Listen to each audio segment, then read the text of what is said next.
Hello everyone. What are the different steps that we take to make the child learn and identify the sounds?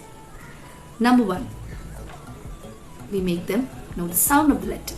So this is the letter M that can make a sound. Number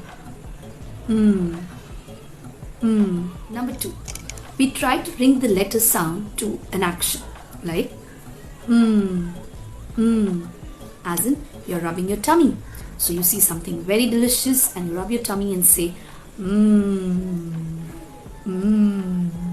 Number three, we try to link the sound of the letter with different activities like saying a story to the child which has got a lot of words with the sound, like a mouse, like a mat, like a man. Four is to make them identify different words that has the sound in it. And number five is making them trace the letter so that they identify and recognize this as the sound Further which we try to blend the words using this letter sound.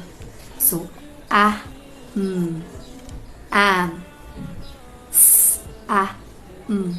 sam, at, mat.